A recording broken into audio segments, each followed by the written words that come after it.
Hey guys, this is JT here with a brand new series.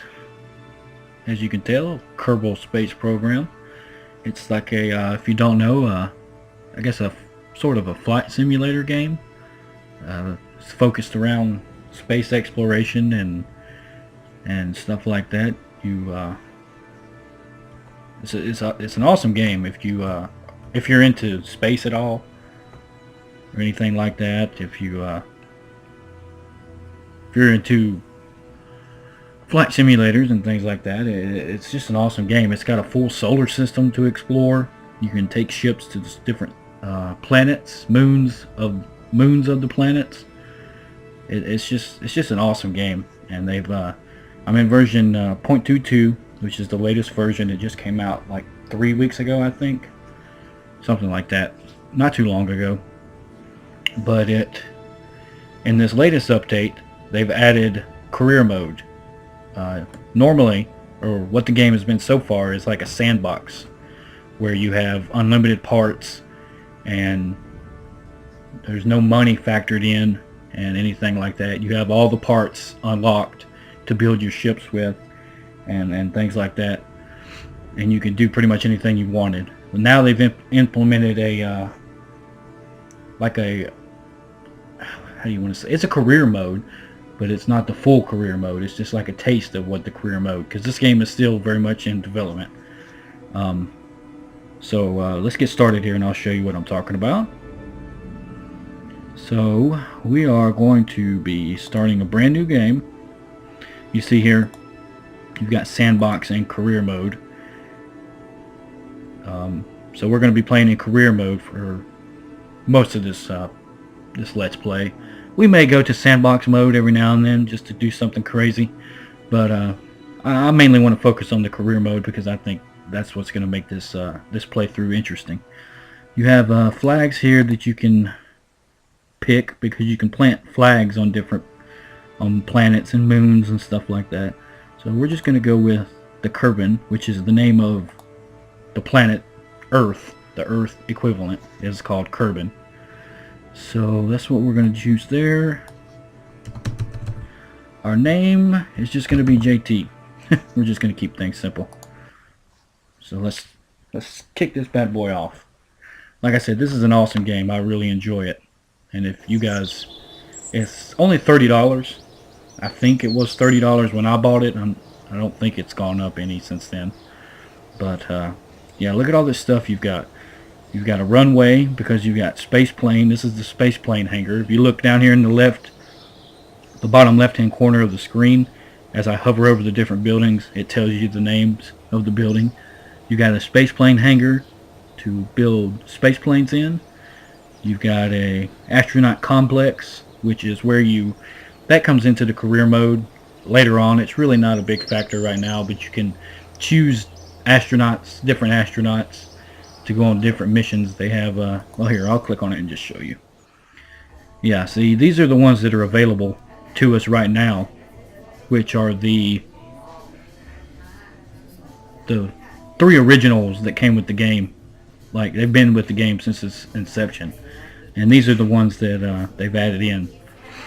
These are like I said, it's the applicants. You can choose these guys and take them on missions, and they've got different levels of courage and stupidity, which doesn't really factor in too much into the game right now, but I'm sure it will later on.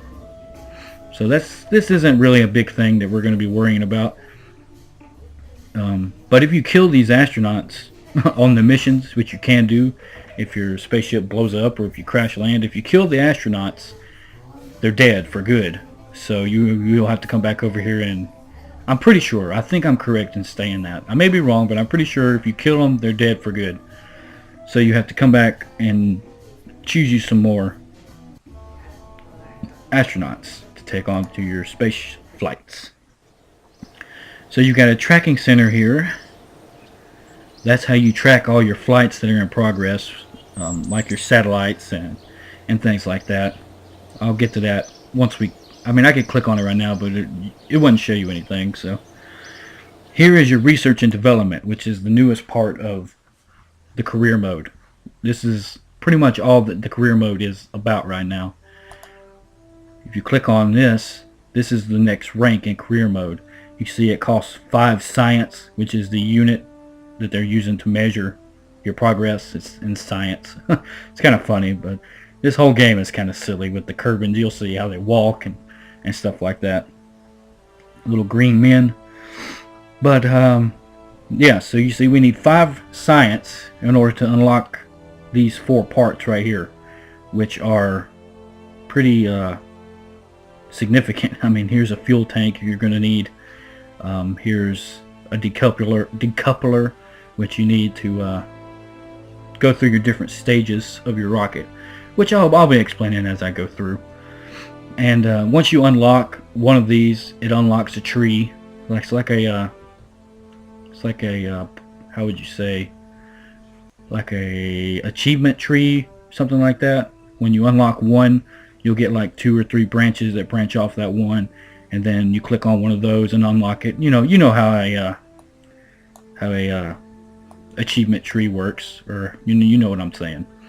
So that's pretty straightforward. So we can't buy anything right now, so I have to go back. I mean, it does start you off with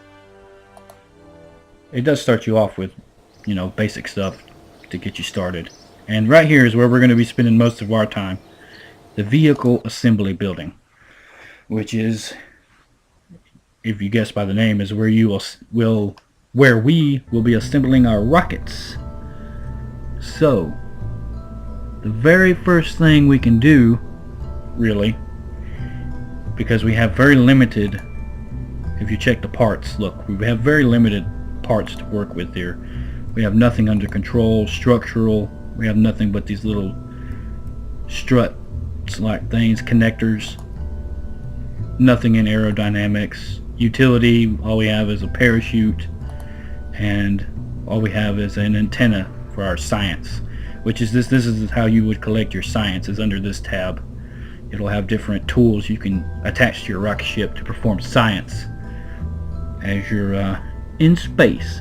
So for this first mission, the only thing we're really going to be able to do is to do like an altitude test, just to see what the upper atmosphere of Kerbal is like, and to just check it out and see what it's all about. That's about the only thing we can do right now. So let's build us a spaceship here. Okay, this is just a capsule, which is, you have to start with the capsule, or, well, I'll just leave it at that for now. You can start with other things, but for now we can only start with capsules, and you need a parachute on the capsule in order to bring it back. So that's very important. And here is our fuel tank. We're going to add let's add 3 fuel tanks and a rocket engine, like so. And yeah, see, there's not much else we can do. We can add a couple solid rocket boosters. Okay, this is one part of the game. Once you have a piece like this, but you want to attach it to your rocket ship on the sides, but you want it to be symmetrical, you want to attach more than one, is what I'm trying to say. You go down here to this tool called the symmetry mode, and you click it, and right there it shows you 2. So now if you go to attach it, it'll automatically show up 2 with, symmetry. Same thing if you click 3, it'll put 3 on there. 4, it'll put 4. I think it goes all the way up to 6. No, it goes up to 8. So, but we're going to do just 2 for now because we want to keep our weight down. So let's kind of spin around to try to get this thing on the side. I want to try to get these things a little low. This can be very finicky sometimes. There we go. I wanted to get it low because I don't want it to tip over on the launch pad. So let's just see how high we can get in this thing. It's probably not going to be very high, but hopefully we'll be able to collect enough science to get those extra parts, which would become in and handy later. So let's just name this altitude test, which I'm abbreviating altitude test Mark 1. That's just the way I like to name my spaceships, with the Mark 1. So in case this one fails, we'll come back and it'll be named Mark 2. So we'll go ahead and save this ship and launch it. And this takes you out to the launch pad. Now, I turned all the sounds down pretty much as low as I could without them being completely off, because the rocket sounds when it's taken off can be pretty loud. So I'm hoping that it's not too bad. Let's see, who do we have right here? We have Jebediah Kerman down here in our right hand corner. He'll be our test astronaut for this mission. So you use your scrolly wheel to zoom in on the spacecraft. You can hold right click to spin around and look around the spaceship. And if you look over here on the bottom left, this is your staging, which doesn't really affect us too much right now, but I do want to separate that parachute out. And you can do this in the vehicle assembly building, which is actually the easiest way to do it. So we're going to move all those down there so the parachute is separate, because we don't want the parachute to be to fire when we launch the whole rocket off. So, and since we don't have any decouplers to separate the capsule from the rest of the rocket ship, or the solid rocket boosters, from the sides of the spaceship, more likely than not, when the spaceship comes back into the atmosphere and we pop this parachute, usually 9 times out of 10 it just breaks off this part of the spaceship anyway. So don't worry if that happens when we're coming back down. That's normal. It ain't no big deal. So if you press T on your keyboard, you'll get this SAS. I'll toggle it so you can see it again. This SAS comes on, which is like the automatic computer controls in the capsule that keeps the rocket flying straight up and down.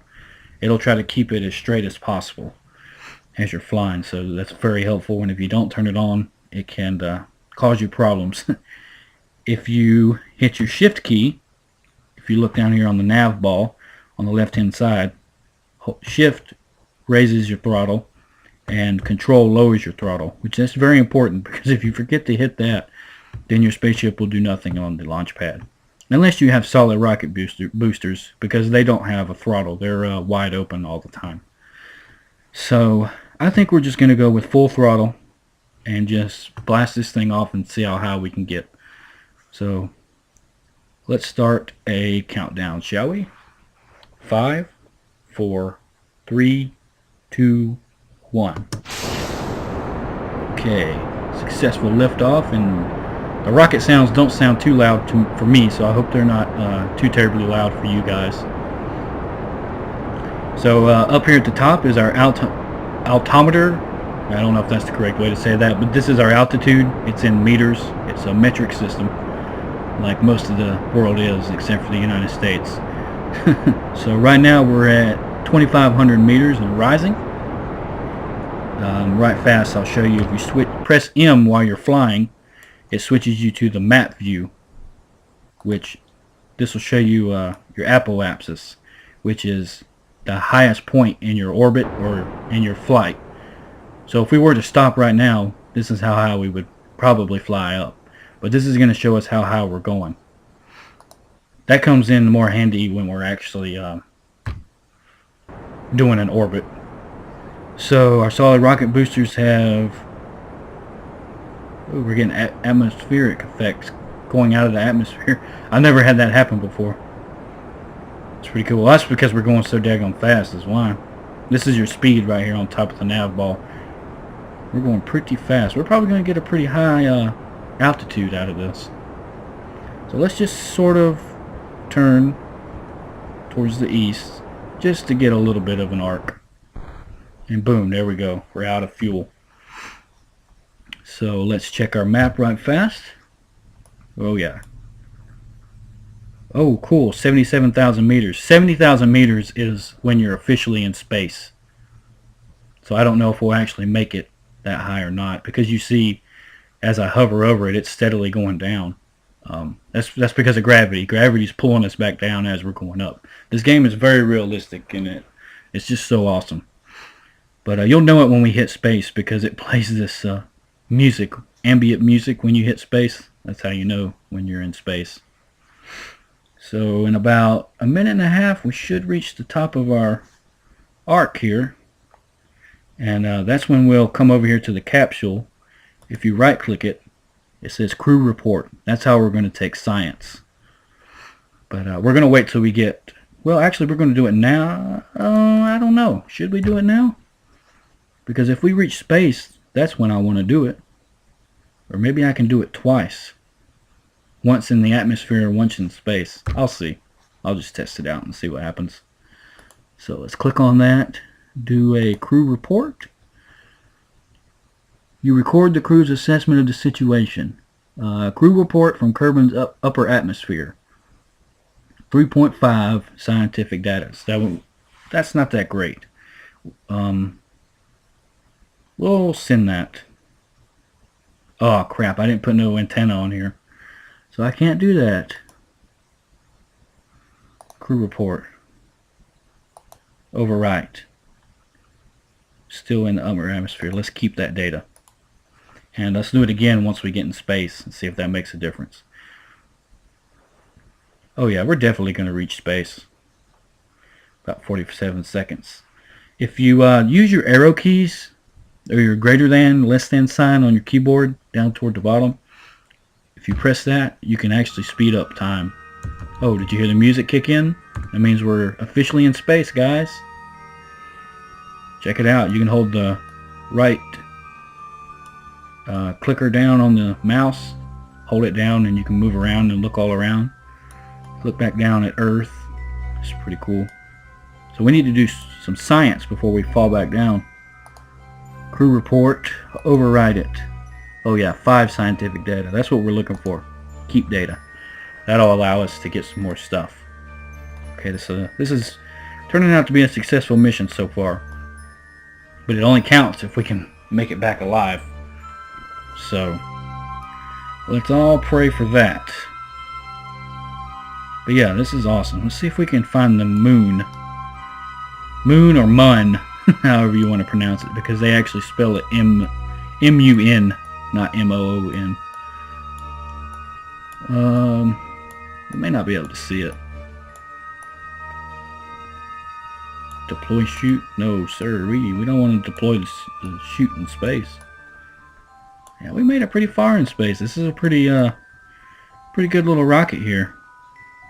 Look back down on the planet here. Zoom out. This gives you a scale of how big everything is in this game. Because here's our rocket ship, and I'm actually zooming out with the zoom ball now. And you can't even see our ship anymore. But I'm zooming out on the Earth. So it's pretty cool. Just shows you a sense of scale of how big things are in this game.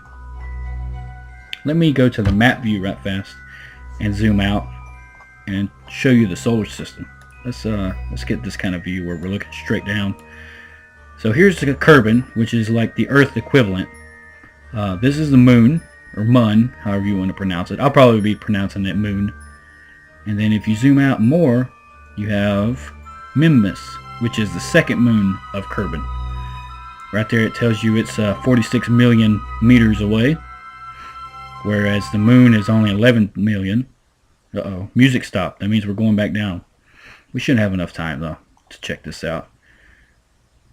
And here you have the other planets. You have Gilly and Eve, Duna down here, and this one, Dress.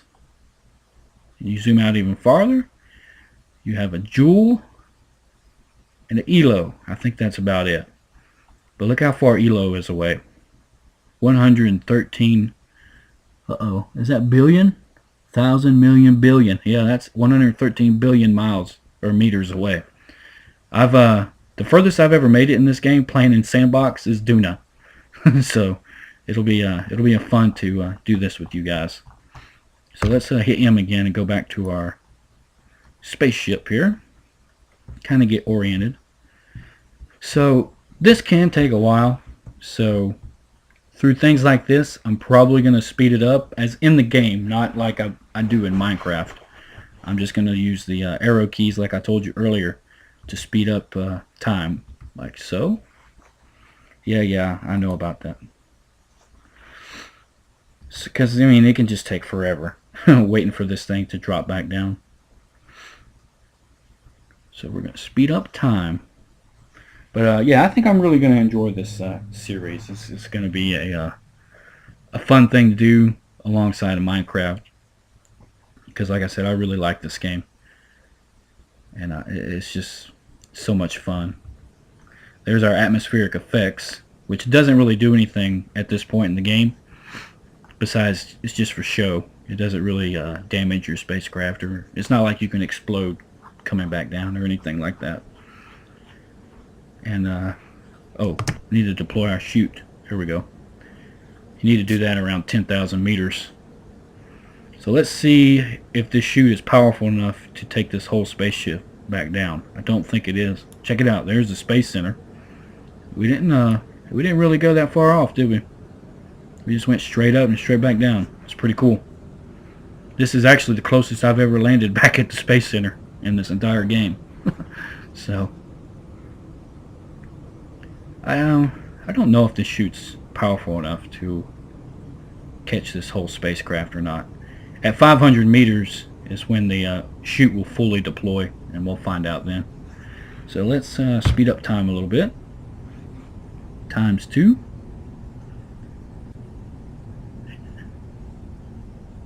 Let's see. Uh-oh, what was that splat? Screen flashed. Scary, man.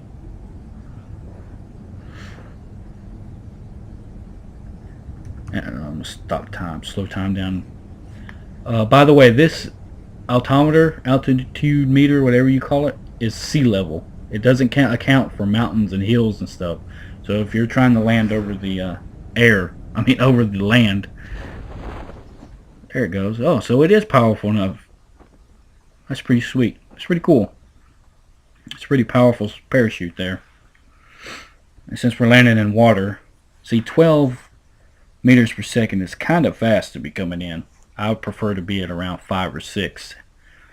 But since we're over water, it won't be that big a deal. If it was just a capsule, it would be around 5 or 6. But because of the whole spaceship, it's a little bit more. But because we're landing in water, it's not that big a deal.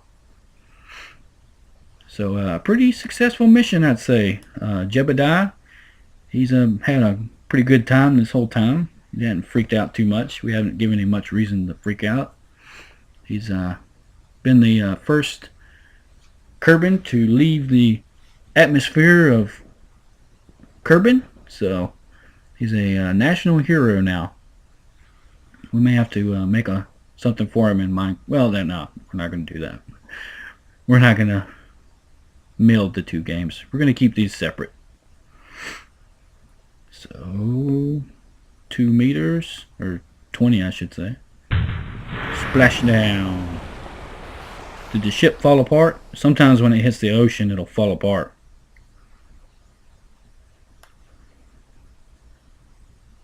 Did it? I can't tell with the water, with my graphics. I don't know. But after you land, you come up here to this and hit recover vessel. And it takes you back to the Space Center. So, first mission successful. Here's our crew report. Oh, so we did get to keep both of them. That's pretty cool. Oh, no, we didn't. Recovery of of the vessel nets you science too, so that's pretty cool. So, crew report while in space near Kerbin, 5. Recovery of a vessel after a suborbital flight, +8. I have a total of 13 science. That's nice. So let's go over here to research and development and unlock some stuff and see what we got going on. So let's unlock that. 5 science. We have 8 science. Pretty sure we can't buy anything. Yep, 20, 18, 15. Okay. So yeah, successful mission. So now we have these extra parts, which these decouplers, that's the name of the game. That allows you to lose weight as you're flying in space.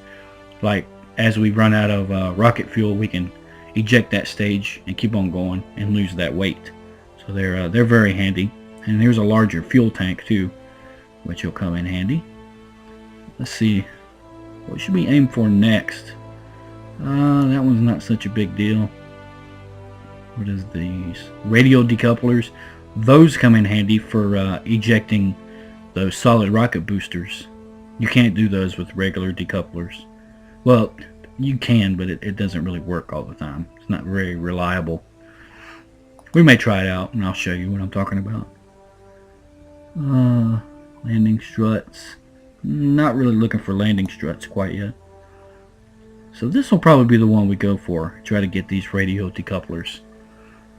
Alright, so next episode we will build us a new rocket ship with our new parts and try to make an actual orbit, get into actual orbit around Kerbin and do some more science.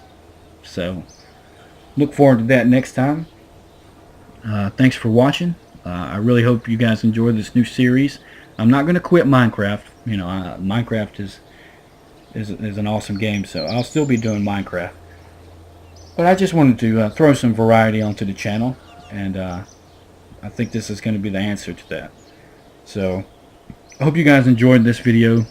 Leave a like if you really liked it. And this has been LPinWithJT. Thanks for watching. I'll see you guys next time.